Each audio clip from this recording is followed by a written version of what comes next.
Thank you, Donde. What a wonderful, wonderful message and song. Well, good morning to the Lubbock Seventh-day Adventist Church members who are part of the Texaco Conference Family of God. What a joy to be with you today. What a great privilege to be family. God has given us an amazing gift, created in His image to be in relationship with each other. And we find that community through the gift of Jesus, and He calls our hearts to Him and to each other. What a joy to be part of that family. Today, we are going to spend a few minutes reflecting on and thinking about some things that maybe we think about more often than we realize, but today I want to just focus on it for a little bit. Would you do me a favor as we begin today, and I'd like to ask if you would just answer a question for me. Now, you don't have to answer out loud. You don't even have to tell anybody else. But it's just a question, and I really want you to think about this. You see, it may require just a little bit of thinking, because I'm going to ask you about something that happened a while ago. Can you tell me, can you tell you, do you remember exactly what it was that you were most worried about 1 year ago today? It's September 22, in case you're wondering. What were you worried about? What was the focus of your anxiety on September 22, 2017? You know, many of us would struggle to come up with an answer to that question, because really now, it was a year ago, for Pete's sake. Maybe we would think that whatever it was, it must have been important then, but now, maybe not so much. On the other hand, some of us may be able to identify the issue and even put a fair amount of detail to it.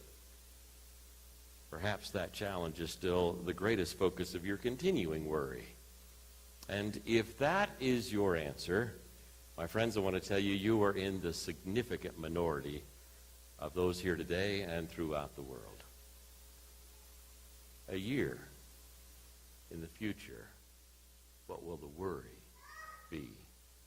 A recent study concluded that only about 8% of the things that we worry about ever really happen in the first place, ever really come to reality. See, 40% of the things we worry about just simply never, ever come along, just stressing out over nothing. 30% of our worries are really made up of those things where we're trying to reframe and recast in our own perception how we handled or how we responded to a certain situation in the past. Can't rewrite history. We're just trying to feel better about it through worrying. And yet, if you are anywhere near close to normal in our society, worry is a rather constant companion.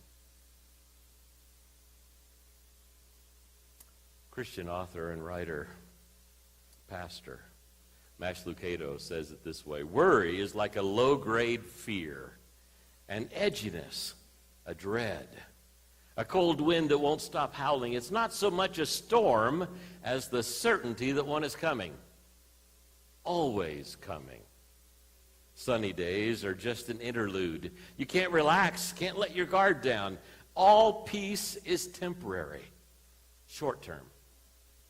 There's trouble out there, so you don't sleep well, you don't laugh often, you don't enjoy the sun, you don't whistle as you walk, and the feeling of anxiety seems ever present. It's like living your life in a minor key with major concerns. Wow. Can you identify with his description? Ever been there? Ever felt like that? Ever been aware of thoughts that draw you to that direction, in that direction? According to the National Institute of Mental Health, anxiety disorders are reaching an epidemic level. In any given year, 50 million Americans will feel the effects of a panic attack, phobias, or anxiety disorders. That's 50 million. It's a lot of people. It's even bigger than Lubbock. And these anxiety disorders are the number one mental health challenge among women and are second only to alcohol and drug abuse among men. And wouldn't you know it, the United States is now officially the most anxious nation in the world. Yep, that's us. We got the gold medal right on top. Stress-related ailments cost this nation $300 billion every year in medical bills, lost productivity. Usage of sedative drugs keeps skyrocketing. In a recent 8-year period from 1997 to 2004, Americans more than doubled their spending on anti-anxiety medications like Xanax and Valium from $900 million to $2.1 billion. And that was the last number there in this consideration was 2004. That's 14 years ago. What do you think it is now? So I think we would probably have to just agree that it would be a true statement when we say that it seems like there's a lot of troubled hearts around us. Lots of troubled hearts. After all, just a few days ago, we paused as a nation to reflect on an anniversary that is of recent time but is continuing to bring pain when foreign hearts and actors attacked America on 9/11. If that wasn't enough to challenge our sense of well-being and peace, large part of the country is still reeling from the effects of an amazing hurricane that came ashore. A death toll increased to 43 this week. And the storm is past, so to speak, not the floods. And if all that wasn't enough, there's situations even closer to home and more recent in time that seem beyond our control, and yet we're drawn into the worry mode, which has become our defense mechanism of choice. If we worry about it, maybe we'll either get the answer or won't have to. But at least we're doing something. And unfortunately, it's killing us. Stress, fear, anxiety, worry, all of these debilitating challenges are part of the same family, and they are sucking the joy out of our lives. That, my friends, is breaking news, in case you hadn't noticed. Yes, it is everywhere, all around us, and we are not exempt. Even though as the people of God, we read passages like Psalm 121 that says that the Lord, the God that watches over Israel, he neither slumbers nor sleeps. Pastor Ray read a passage. You're never alone. He's always with you. Let not your hearts be worried or troubled. Yes, even us struggle with anxiety and worry. I'd like to ask you to turn with me as we consider what Jesus has to say about this challenge, this issue, this scourge of worry and anxiety. We can find this almost same passage in two places in Jesus' teaching as recorded in Matthew 6 and in Luke 12. But I'd like to have us look at Luke this morning for a few moments as we kind of refresh our memories on what he has had to say about this. Luke 12, beginning in verse 22. Now, everybody ready? Luke 12:22. Most versions of the scripture, from King James to New International and others, begin this section with the word therefore. It's already just a couple of words deep into this text, but let's read it together. Then Jesus said to his disciples, therefore. Now, here he has turned his attention from the teaching of all the people that were around him, and now he's talking directly to his disciples. Just remember that what he has just finished talking about to everybody was a story about the rich, greedy farmer who was rich when he had a good crop, then he had a great crop, and he decided, I'm going to tear down my barns, I'm going to save it, keep it all. It's kind of like that old adage, you're going to get all we can and can all we get, and keep it for me. And Jesus didn't have really good things to say about him. You'll notice in verse 20, it says, but God said to him, you fool, this very night your life will be demanded from you, then who will get what you prepared for yourself? And now Jesus shifts his attention to his disciples. And he says, Therefore, this is serious. It's the conclusion that I want you to be sure to get the point. Therefore, I tell you, do not worry. Okay? It's as simple as that. Jesus is against it. Right up front, we got the picture.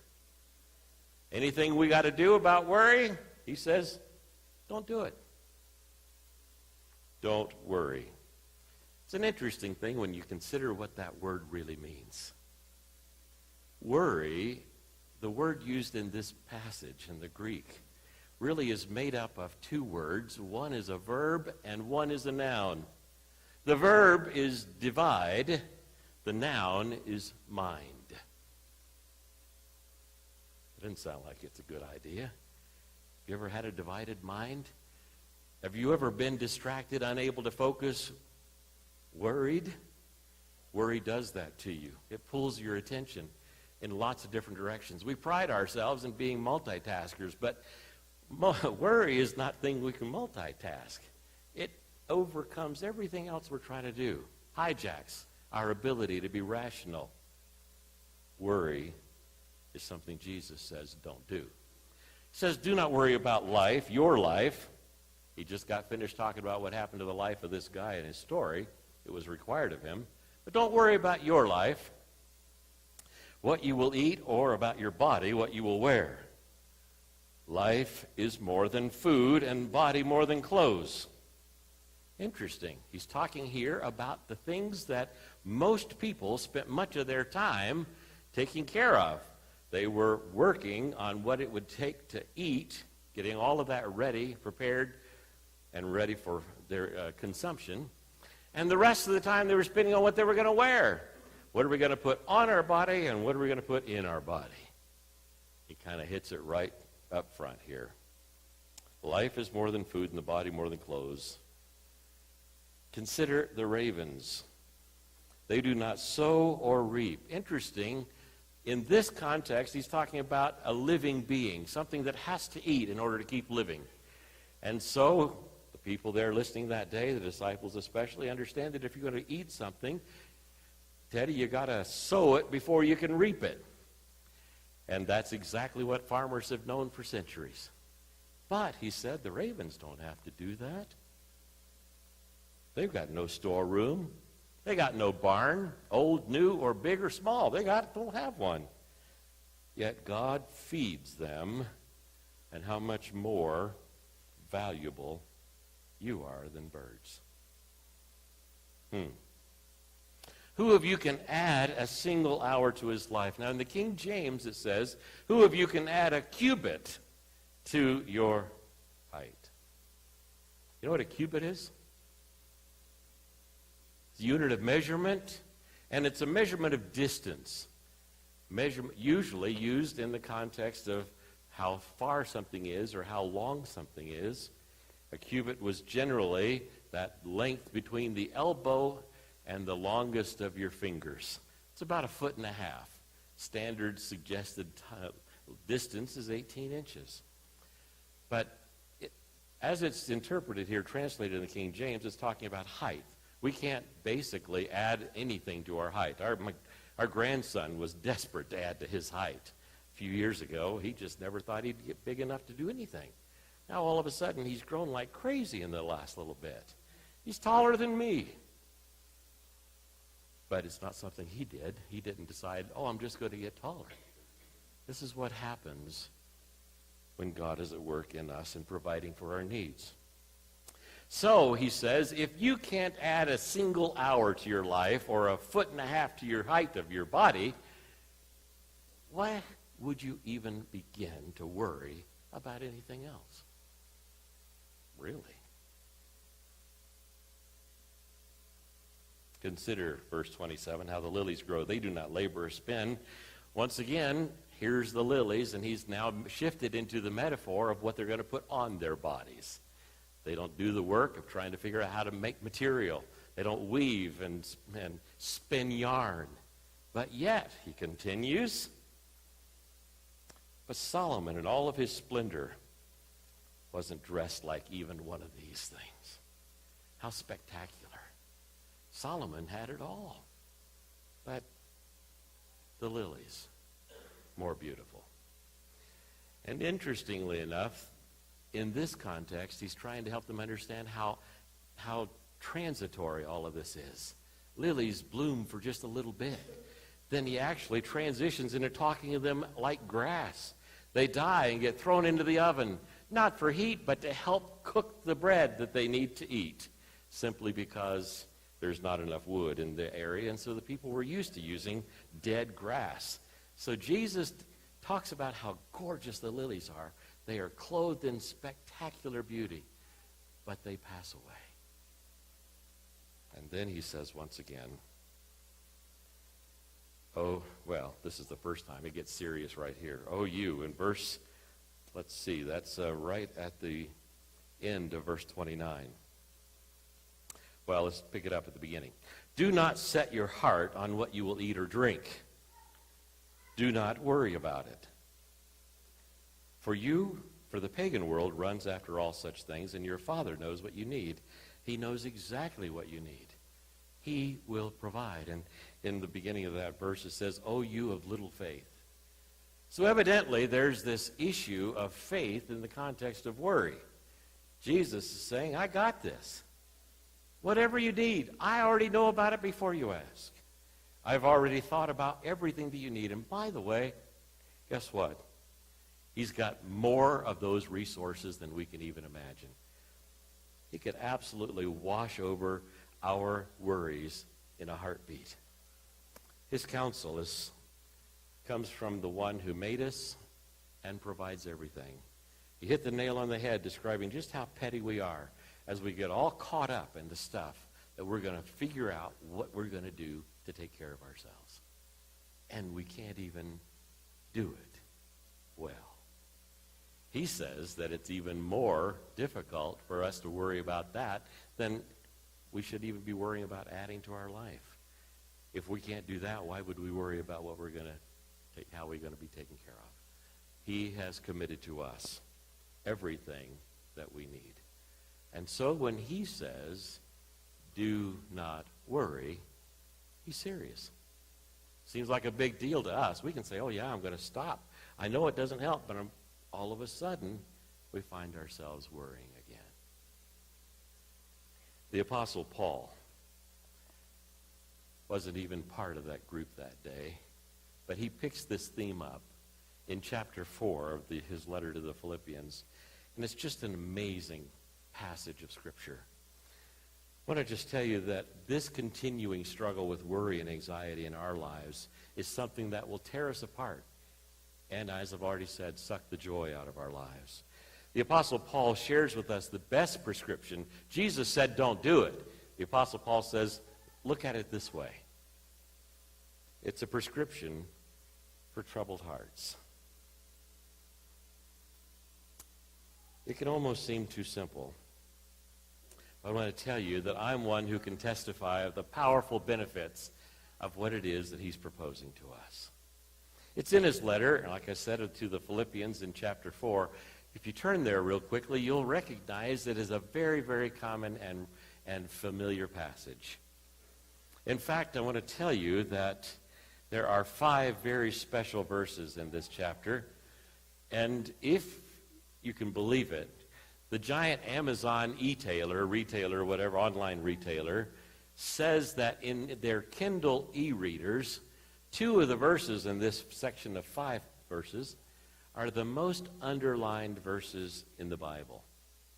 Now, more so than John 3:16, more so than Psalm 23 or the Lord's Prayer, or even John 14:1-3. The most underlined, most highlighted. Did you know they could track that? Anybody here have a Kindle, ever read an electronic book on the e-reader service of Kindle? Well, I see just a couple of hands and nodding, maybe not. They actually, once you download this book, you can look at it and turn the page, and wherever you stop reading and close the application, it remembers where you were. So when you start again, it opens right to that spot. It's a little eerie, huh? Creepy. But they're tracking through their database what's happening with the reading of this passage, and they can even they keep track of the highlighted what you do, you can highlight it in different colors or underline it. And these two verses that I'm going to read to you in just a moment are the number one highlighted verses in the whole Bible. And by the way, Amazon says that the Bible is still the number one downloaded book on their e-service. Let's read these verses together. Philippians 4, beginning with verse 4. Rejoice in the Lord always. I will say it again, rejoice. Now, I know we've all read this. We've heard it. There's a song, rejoice in the Lord always. Yeah, you know it. And again, I say, we sing it as a round. We sing it as a little praise song. How in the wide world do you do that? What does it mean? Paul says, rejoice in the Lord. Rejoice means to make yourself glad, to share a glad heart, to think about those things and talk about those things that bring happiness and joy that are part of your life. You're supposed to be able to do that. Some of us, in the midst of worry, would be a long ways away from being able to come up with something that would be something to be happy and joyful about. But Paul is so serious about it that he's emphatic, in fact. He repeats the command right again, 2 times together. Rejoice in the Lord always. I'll say it again, rejoice. Verse 5, let your gentleness be evident to all. Wow. Are we there?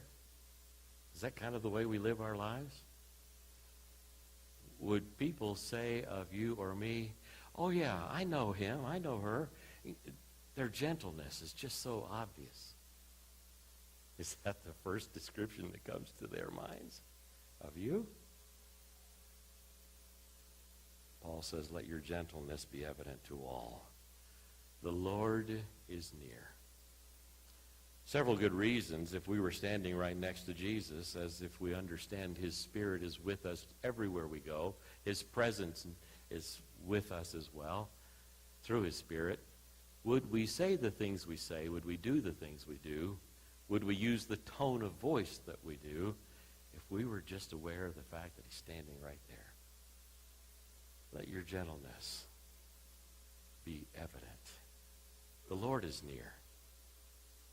And then here comes the first of the 2 most famous verses in the Bible as far as the Amazon is concerned. Do not be anxious about anything. There you have it. Just don't do it. Do not be anxious about anything. But in everything, by prayer and petition, with thanksgiving, present your requests to God. Do we remember to tell him thank you? Enough. We're good at asking. Bless this. Fix that. Give me what I need. But do we start with the praise? That's really what it's all about. Rejoicing and giving thanksgiving is really about praise. It's what we do when we worship God. We're expressing our gratitude for what he is and what he's done and who he is in our lives. The passage continues.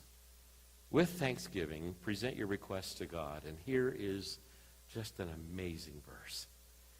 Philippians 4:7. And the peace of God. Not the peace about God, not the peace that we can find somewhere, but it's actually God's peace.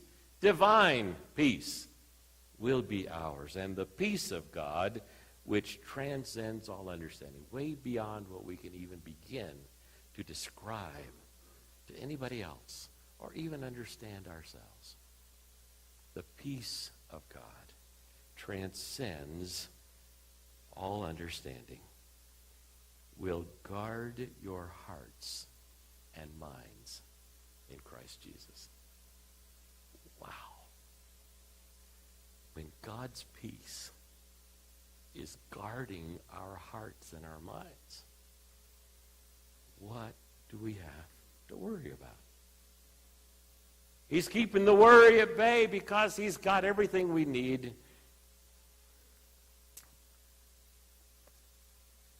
I want to to just tell you that I've read these verses many times over the years. Memorize them. Powerful, powerful promises. What great counsel. But in recent weeks and months, actually about the last 6 or 8 weeks now, they've taken on a fresh new meaning for me. Let me share with you just for a few minutes a personal story. I see the clock. I didn't stand up till almost 12. I'm watching it, though. We'll hurry along. Kathy's rolling her eyes. Sometimes you can even hear it when she rolls her eyes. A little background. I was on my way to one of our Texaco conference churches in Texas on a Friday morning. Going to be speaking there and being involved in a number of things for the weekend. And we have a daughter who lives in the Dallas-Fort Worth area. And this trip was going to call me to fly to Dallas, rent a car, and go to the church in our conference. We do that often, simply because we got a huge territory and it's too far to drive sometimes. And I had looked at the time on my ticket wrong. I actually had the minutes for the arrival time, thinking that was when I was taking off, and I just had them backwards, so I was really early. It was a 6:05 flight, and so I was really early for that. I was really very concerned about our daughter. She's been dealing with some physical challenges for the last couple of years that have caused us to be very, very much in prayer. And I was going to swing by and check on her on the way to our church activities that Friday night and Sabbath. My heart was heavy. The concern for her was profound, and yes, if I'm honest here today, I would actually have to confess that I think it was slipping over into the worry mode. I'm a dad. Those of you who have children, especially fathers, you just want to fix it. You want to do whatever you can. You want to ease the pain. You want to lighten the load, lift the burden. But as I waited that morning, just kind of thinking through all that I was going to do and what I might face and what decisions I would make, I was seated there at the gate at the airport in Albuquerque, and I began to pray. Bowed my head, closed my eyes, and I was specifically praying through each of the phrases in those verses of Philippians 4. Powerful counsel, wonderful hope, great encouragement. And I needed it personally right then. I gave it all to the Lord as I prayed. I gave it to him again. And then I opened my eyes to check on the time on my phone. And when I did, I actually then touched that Facebook app to see what was happening and who was up and around and doing things and saying things. The first post at the top of my newsfeed was a friend that Kathy and I had sung with when we were in college in a group the college sponsored called God's Love Song, going around the Southern Union from Southern Adventist University. It wasn't post directed at me. It was just one that she had put on there for whoever may read it. Here's what she wrote. It's the first post. Just finished praying, opened my eyes, touched Facebook. Some interesting thoughts and counsel this morning. Don't worry about anything. Instead, pray about everything. Tell God what you need and thank him for all he has done. Then you will experience God's peace, which exceeds anything we can understand. His peace will guard your hearts and minds as you live in Christ Jesus. Her post continued. Giving up our will for his enables us to receive his peace at all times, which guards our hearts, our greatest battleground, our hearts and our minds. Today, pause and consider how the enemy would like to keep you gripped in fear and paralyzed by worry. Yet Jesus wants you to exchange all of this for his peace. Make that exchange, my friends. Paul showed us how. As you tell him your worries and thank him for what he has done, may you be filled with his peace. Boy, I was overwhelmed by the sense of God's presence. I'd just been praying those very words. Tears overflowed my eyes, and I was moved with a sense that I wasn't alone. As he promised, he was with me. I wasn't making the trip by myself. I wouldn't have to worry about the challenges. He would, in fact, be the great physician to bring healing to our daughter. Right then and there in the Albuquerque Sunport, I couldn't help myself. I worshiped. When they called us to board the plane, God continued to reveal his presence. I knew the flight would be pretty full, and if you fly a lot, you just kind of try to figure out how best to make it better. And if it's full, I like to be near the front, especially if I wanted to get off early at the other end, early as possible to get on my way to see our daughter. I was hoping for a front row seat, and aisle would be nice, Lord. And as I came around the curve and the jetway, I noticed that front seat was open. I thought, wow, this is such a blessing. And I had a rollerboard bag with me, and I was trying to think, well, in the front seat, you have to put everything above in the overhead bins. You can't keep anything down. So I looked, and for the first 4 or 5 rows on both sides, full. I thought, man alive, I don't want to have to wait for people to leave and go back to get it, but then I'll have to wait for them to leave anyway if I'm back there. And I was just going through this, what was just a couple of seconds, but seemed like a long time in slow motion. And then all of a sudden, the man in the seat right behind the one I wanted to sit in stood up and got his bag. He says, I want to have my computer down where I can work on it during the flight. It opened up a spot right where I could reach with mine. Praise the Lord. I fell into my seat. And as I did, the gentleman seated in the window seat looked at me and said, hey, I know you. Phil, it's me, Damon. What an amazing thing that turned out to be. You see, in February of this year, I was on a flight from Dallas to Albuquerque. Seated in the same configuration on the other side of the plane was Damon at the window and Phil at the aisle.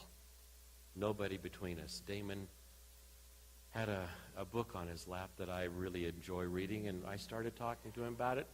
And I was just absolutely exhausted. I'd planned to sleep the whole way after a long weekend. But wouldn't you know it, we talked the whole hour and 40 minutes, not one single break, constant conversation. It was amazing. It was inspirational. It was spiritually rejuvenating.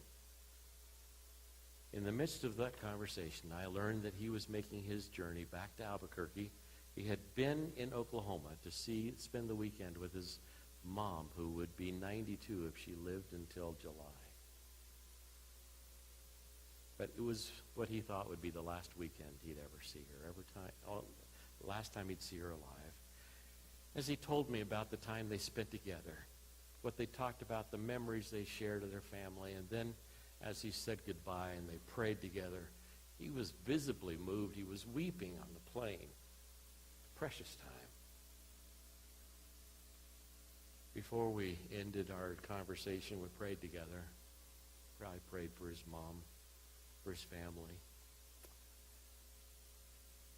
And as I sat down there beside him this more recent trip, he said, I have been wanting to get in touch with you since we were last together. I was so upset I didn't get your contact information. I wanted to tell you that my mom passed away in March, and I knew you were praying for her, and I wanted you to know that, she is resting now. He said, I couldn't even remember your name, but I met another Seventh-day Adventist somewhere. I can't remember where it was. And he said, I talked to them about this guy I met on the plane. And he said, I described him to you. I'm sure white hair was in there somewhere. But anyway, he said, I told him that he's a minister, but he's not at a church. He's at an office somewhere. Oh, you must be talking about Phil. And sure enough, he remembered my name, Phil, from that day until we were together on the plane just a couple of weeks ago. My friends, I shared with him what had happened in the airport just a few minutes before. Told him about the reason for my trip and the side trip I was going to take to see our daughter on the way. What an amazing experience as we talked again the whole way to Dallas.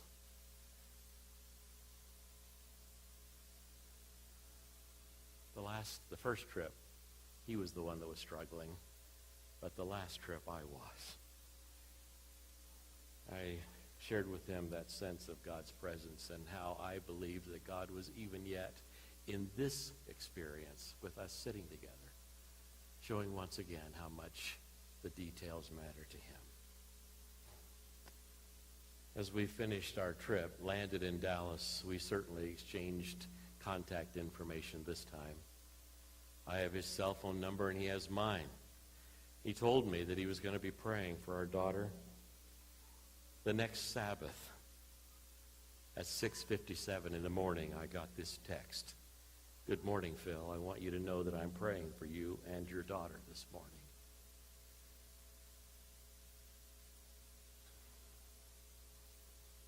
I pray that your day of worship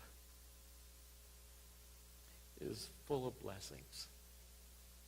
May God bless you and your entire family today and always, my friend. Isn't God amazing?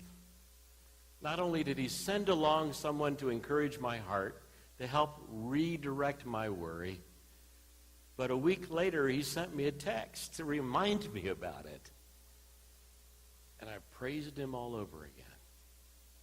We've communicated since that time. I've told this story one other time since then. On the morning that I was going to do so, I texted him and told him that I was going to share the story. He texted back and said, I've been telling my family about this amazing divine appointment setup that God has been giving us and the blessings that it has been to both of us, to each of us, both times.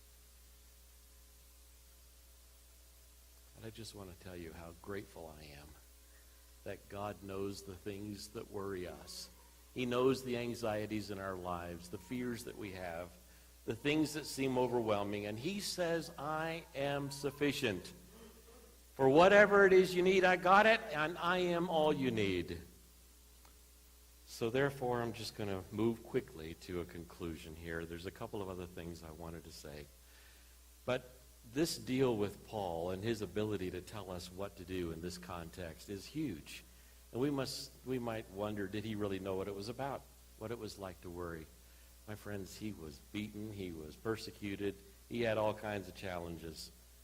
Sometimes he didn't have food, but he was always on God's journey. Just a few days before he wrote this to the Philippians, he survived a shipwreck where they were sick and nobody was even able to eat in a storm for 14 days. 276 people.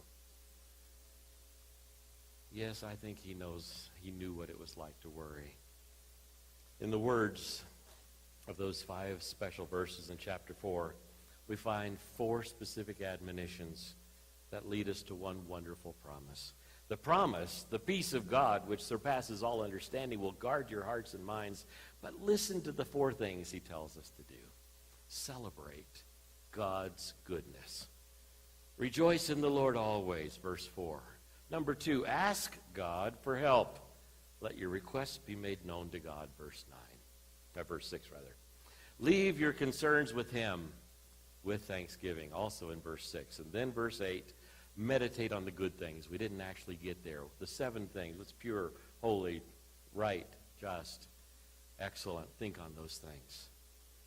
Celebrate, ask, leave, meditate. C-A-L-M.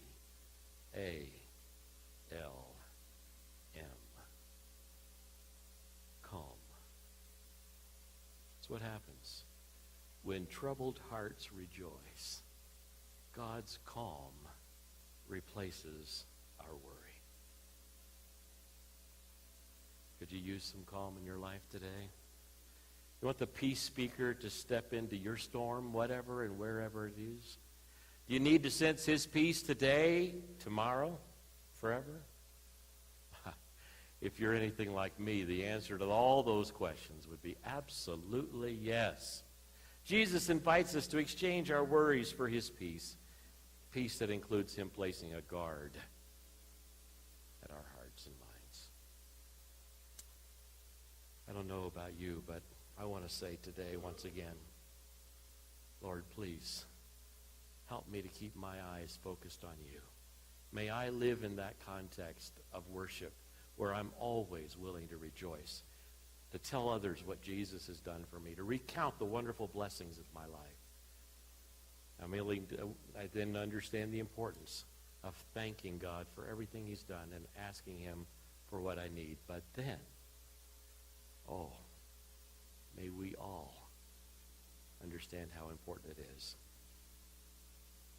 to trust him, to deliver the peace that he's promised. It's his responsibility.